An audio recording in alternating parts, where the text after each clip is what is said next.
A Tether, ou popularmente conhecida como USDT, pode ser uma das maiores fraudes da história cripto como um todo. Ela possui hoje um market cap, ou seja, um valor de mercado de 73 bilhões, e que cresce em aproximadamente 1 bilhão a cada 4 dias. E mesmo que você não tenha dinheiro em USDT e já esteja pensando em pular esse vídeo ou não assistir, eu recomendo você ficar até o final, porque mesmo você não possuindo dinheiro nessa criptomoeda, um colapso nela pode causar um colapso em todo o ecossistema cripto.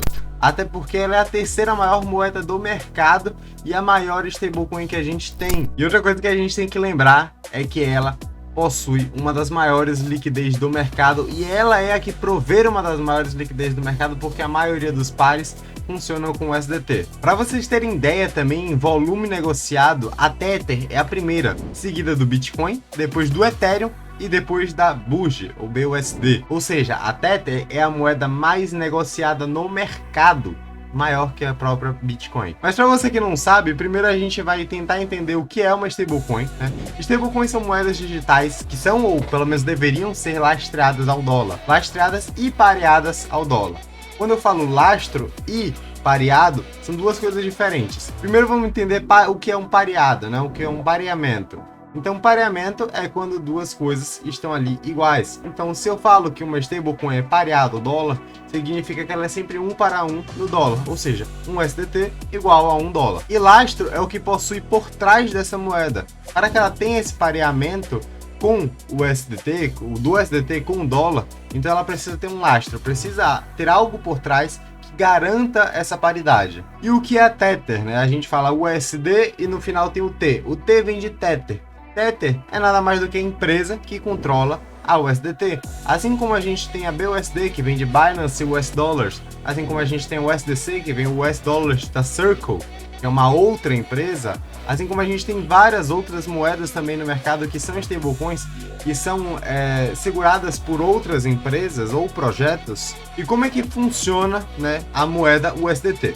Em teoria, você daria $1 para a Tether e ela te devolveria com USDT. E aí você faz o que você quiser com essas moedas. Um tempo depois, quando você quiser pegar seus dólares de volta, você pode dar os seus USDT novamente para a Tether e voltar e ela vai te devolver os seus dólares. E esse USDT que você acabou de dar para a Tether, eles devem queimar, porque como eles também tiraram do seu caixa os dólares que você acabou de devolver, então esse USDT que você deu deveria ser tirado de circulação. Mas claro, pelo menos é assim que deveria funcionar. Mas se a gente vê nos próprios termos, né, legais da Tether, ou seja, eu não peguei de nenhum outro site, tá? Nos próprios termos deles, nos documentos deles, eu vou ler para vocês. Tether reserves the right to delay the redemption or withdrawal of Tether tokens, if such a delay is necessitated by the illiquidity. Ou seja, Tether pode simplesmente não devolver os seus tokens. E eles podem fazer isso até porque nos próprios termos legais deles, eles falam que não precisam devolver.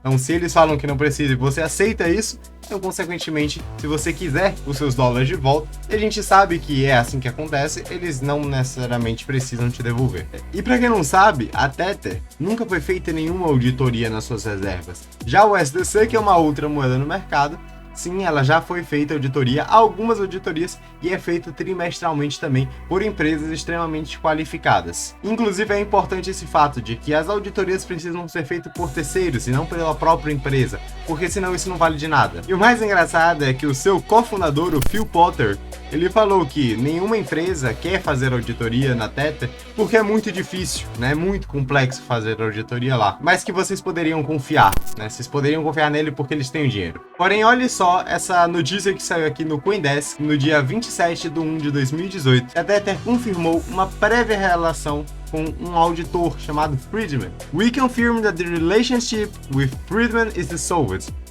given the excruciatingly detailed procedures Friedman was undertaking for the relatively simple balance sheets of Tether. It becomes clear that an audit would be unattainable in a reasonable time frame. Ou seja, o que eles falaram aqui, que Friedman, prévio auditor, estava pedindo muitos detalhes sobre os seus balanços, né, suas folhas de balanço, que era realmente o que ele precisa. E ele estava sendo muito detalhista com isso, e por isso eles preferiram dissolver a relação, e eles perceberam que talvez essa não seria a melhor forma para fazer uma auditoria, e eles deixariam para um momento onde eles achariam necessário. Ou seja, porque o cara estava sendo muito detalhista, não precisa mais fazer auditoria, né? Inclusive, se vocês forem olhar aí o balanço, né, das reservas da Tether, vocês vão ver que houve, né, e eu vou mostrar para vocês dois gráficos, né, duas imagens, onde a primeira aconteceu em dia 31 de março de 2021, então faz um pouco mais de um ano, onde 75% das suas reservas da Tether, um pouco mais, 76% aproximadamente, é composto de caixas e equivalentes de caixa. Mas dentro desse caixa e equivalente de caixas, né, a gente tem aí cerca de 66% com commercial papers. Ou seja, no total 49% de todas as reservas da Tether são compostas por commercial papers. E para quem não sabe, os commercial papers são o que a gente chama de unsecured debts, ou seja, dívidas não seguras. Por que isso? Porque são dívidas que não têm colateral. Muitas vezes são de empresas pequenas, né? Na sua totalidade das vezes são de empresas pequenas. Existem também, claro, de empresas maiores, mas o ponto central é que a gente não sabe que commercial papers são esses. O que se sabe é que são bilhões e bilhões de dólares em commercial papers. Os próprios fundos grandes já falaram que nem faziam ideia que eles estavam nesse mercado de commercial papers e nunca tinha visto falar sobre a Tether nesse mercado. E a gente não faz ideia de que tipo de commercial paper é esse, para saber ao menos se é um commercial paper seguro ou não. Mas de princípio a gente já sabe que commercial papers, para você colocar um lastro de uma moeda que você precisa ter, não é seguro. Mas dado todo esse burburinho e todas essas falas sobre a Tether, eles vêm reduzindo ano após ano, mês após mês, a sua quantidade de dinheiro em commercial papers. E agora, segundo eles, dos 85% que eles têm em caixa, né, isso foi tirado em tempo real da própria site da Tether, 28,47% dos seus caixas equivalentes de caixa são compostos de commercial papers. Ou seja, no total, cerca de 24% do seu caixa como um todo, das suas reservas, está em commercial papers, o que ainda é muito, tá? Não se deixem enganar, por mais que sim houve uma redução. Segundo eles, claro, a gente não sabe se isso é verdade. E aqui que a história começa a ficar cada vez mais nebulosa. O Friedman, né, que foi aquela pessoa que ia pelo menos fazer auditoria, ele liberou, né, um documento aí, um memorando, com algumas informações, e é um documento bem extenso. E dentro desse memorando, né, tinha algumas informações em relação aí às reservas da Tether, né? E as reservas estavam dentro de um banco chamado Noble Bank, tá?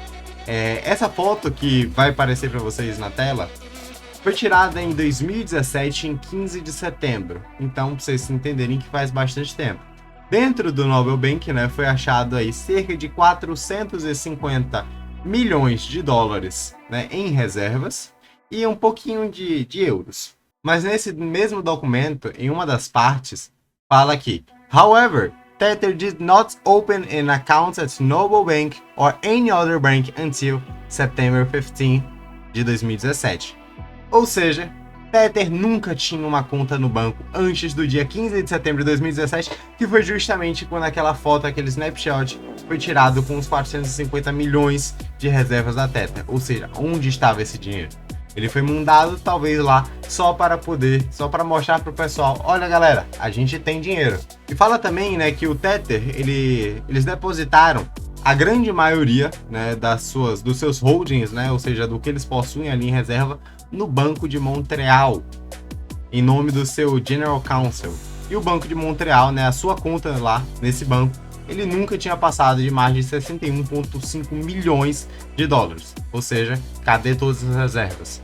E como eu falei para vocês, isso vai ficando a cada minuto que passa desse vídeo mais e mais nebuloso. No mesmo documento fala um pouco depois que, on the morning of September 15 de 2017, né, Tether opened an account at Noble Bank later that day. Bitfinex transferred 382 milhões de dólares from Bitfinex accounts at Noble Bank into Tether accounts at Noble Bank. Ou seja, o que aconteceu aí no final? Tether abriu no dia 15 de setembro uma conta no Noble Bank e a Bitfinex transferiu os 382 milhões da conta da Bitfinex no Noble Bank para a conta da Tether nesse mesmo banco. E por que que isso é tão prejudicial? Por que que isso é tão problemático? O Phil Cotter tinha falado que eles não tinham, o corpo executivo da Tether não tinha nenhum tipo de relação com o corpo executivo da Bitfinex. Mas um tempo depois foi descoberto que não só tinham relação, como era o mesmo corpo executivo. As mesmas pessoas que estavam na Tether estavam na Bitfinex. E a Bitfinex foi uma das primeiras empresas e primeiros projetos, não só projetos, porque ela é uma corretora, mas a primeira corretora a adotar a moeda USDT. Então a gente consegue ver que existia uma relação muito próxima entre ambos. E por que o Phil Cotter iria mentir sobre isso, não é? Depois ele falou que não, realmente a gente tem o mesmo corpo executivo, porém a gente só possui o mesmo banco, né? A gente só tem o mesmo banco. Diferente disso, são entidades completamente diferentes. E existem muitos boatos, o que provavelmente não é mentira, que a Bitfinex eles mintam o USDT para comprar BTC. Tanto é que nesse mesmo período de mintagem de USDT, mais BTC mais o BTC valorizava, né? Mais o Bitcoin valorizava. E claro que o mercado ficava muito feliz com isso, porque o mercado como um todo subia. O grande problema disso é que todo o corpo executivo que eu falei, vários deles já tiveram problemas por pirâmides financeiras, golpes, apostas, negócios mal sucedidos. Então são empresas com um background histórico muito ruim. E é justamente para essas pessoas que você está emprestando o seu dinheiro quando você confia e quando você compra o USDT. Mas senta aí que essa história não termina por aqui. A Bitfinex ela necessitava cooperar com algum banco, porque você precisa de um banco fiduciário, né, que faça transferências que a gente chama de transferências wire, para poder enviar para a corretora. Então ele precisava de algum banco que cooperasse com isso para poder receber os depositados em fiat, ou seja, em moeda fiduciária. E para isso eles se juntaram com a Crypto Capital, que é um banco que era extremamente famoso por ter clientes muito necessitados e desesperados, pessoas que precisavam fazer com que o seu dinheiro sumisse do mapa ou fosse movido, transacionado sem que ninguém soubesse. E um tempo depois, o presidente da Crypto Capital, que foi justamente esse banco, foi preso alegando aí lavagem de dinheiro. Porém, quando isso aconteceu, ele foi preso, né? O Molina Lee, que era o presidente dessa operação aí do Crypto Capital, ele foi preso e junto a isso 350 milhões de dólares foram completamente congelados, né? Ele foi preso por alegações aí que ele estava fazendo lavagem de dinheiro para o cartel colombiano de drogas. Não só eles tiveram problemas aí com o cartel de drogas colombiano, como também problemas com tráfico sexual. A Bitfinex ainda foi lá e teve a cara de pau, e era óbvio que eles iam fazer isso, de falar que eles tinham nada a ver com a Crypto Capital e eles só foram vítimas desse mesmo golpe. Portanto, agora a Bitfinex tinha 850 milhões de dólares perdidos por causa da Crypto Capital, que estavam congeladas e não poderiam ser movidos mais. Em junho de 2018, foi informado que 80% do capital dos usuários estavam depositados na Crypto Capital, ou seja, eles não tinham mais acesso ao dinheiro. Então, depois disso, era claro que eles iam à falência, porque ninguém tem tanto dinheiro assim para poder recuperar, para poder repagar os seus clientes, correto?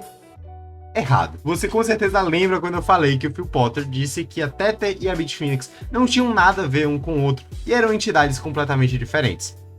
Estava errado também. O Phil Cotter foi lá e se aproveitou de uma impressora de dinheiro privada e legalizada. Ou seja, eles foram até a Tether e pegaram emprestados 400 milhões de dólares das suas reservas. E com uma chuva de má reputações, eles precisavam mostrar que seus tokens tinham lastro. Então, para isso, eles usaram o Deltec Bank. E no dia 31 de outubro de 2018, foi feito um snapshot, ou seja, uma foto, e foi comprovado pelo Deltec Bank que eles tinham lá na sua conta um valor de 1 bilhão e 800 milhões de dólares. Na conta da Tether, é claro. Mas em um outro relatório, olha só o que foi falado. The next day, at November 2nd, 2018, Tether made the first of 5 transfers, ultimately totaling 475 milhões from its bank accounts at Deltec Bank to Bitfinex accounts at Deltec Bank. At the same time, corresponding transfer was made from Bitfinex accounts at Crypto Capital to Tether accounts at Crypto Capital. Via Ledger entry Bitfinex also purchased 150 milhões Tethers by transferring 150 milhões in funds held at Bitfinex. Ou seja, o que é que aconteceu aqui, né? No dia 2 de novembro, um dia depois do Deltec Bank ter feito aquele relatório lá, a Tether foi lá e fez uma transferência de 475 milhões da sua conta bancária para a conta bancária da Bitfinex. No mesmo tempo que isso aconteceu, a Bitfinex foi lá e mandou, né? E no mesmo tempo, uma transferência correspondente foi feita aí da conta da Bitfinex na Crypto Capital para a conta da Tether também na Crypto Capital. Isso foi feita pela Ledger, né? E a Bitfinex ela comprou 150 milhões de Tethers, né, de USDT, transferindo 150 milhões em fundos que eram segurados pela Bitfinex na Crypto Capital. E agora, para a gente fechar a história com chave de ouro, em 2021, após 2 anos de investigações pela Procuradoria-Geral dos Estados Unidos, isso aqui foi dito. Bitfinex and Tether recklessly and unlawfully covered up massive financial losses to keep their scheme going and protect their bottom lines. Tether's claims that its virtual currency was fully backed by US dollars at all times was a lie. O que foi feito aqui, o que foi falado aqui então é que a Bitfinex, né, a Procuradoria-Geral dos Estados Unidos disse que a Bitfinex e Tether, de forma totalmente imprudente e ilegal, cobriram a perda financeira massiva para proteger seus bottom lines, ou seja, suas linhas lá no final. Bottom lines é quando a gente chama, por exemplo, num balanço financeiro, né? As linhas finais que mostra o caixa, lucro, enfim, o que realmente importa, digamos assim, para a empresa, são os bottom lines. E no final, eles ainda disseram, tá? Que a empresa Tether falou isso. E todas as vezes que eles falaram que eles tinham lastro, que eles tinham reservas para cobrir os USDTs, durante todo o tempo, essa fala foi uma mentira. Então quer dizer que não é uma outra pessoa que está falando isso. A Tether, a própria empresa, falou que eles estavam mentindo sobre ter o lastro em dólares. E no final eles ainda foram e disseram que nada disso era um problema e que a própria Procuradoria-Geral dos Estados Unidos não falou nenhum achado negativo sobre todos esses acontecimentos. Eles ainda tiveram a cara de pau de poder falar isso. E nos últimos dias, devido todo ao ocorrido que teve com Luna, né, e o UST, provavelmente para poder aí reduzir a pressão em cima da Tether, a Tether foi lá e reduziu 10 bilhões de dólares de market cap na sua moeda aí em questão de poucos dias. E a gente pode ver também no gráfico de capitalização de mercado da Tether, ela não parava de subir, era praticamente uma linha reta para cima. Enfim, eu espero que vocês tenham gostado desse vídeo aqui, que com certeza turbilhou a mente de vocês. E realmente aconteceu a mesma coisa comigo. Não esquece de curtir o vídeo, de se inscrever e ativar as notificações também. Vou deixar também, de novo, como eu sempre falo, meu Instagram aqui para você poder me seguir por lá, caso você queira tirar alguma dúvida também de forma mais direta comigo. Você pode também acompanhar todo o conteúdo que eu posto diariamente nos stories, no feed também. Lembrando que nada disso é FUD, né? Eu só realmente estou trazendo evidências, fatos, e eu procurei realmente mostrar fatos, mostrar evidências. Vou mostrar que nada disso é simplesmente um ataque qualquer a Tether, porque eu sei os efeitos que isso poderia causar. E de novo, é claro que eu sei também que isso falado por mim não causaria nenhum impacto. Mas se eu conseguir alertar algumas poucas pessoas, já está excelente. Espero que vocês tenham gostado, valeu e falou!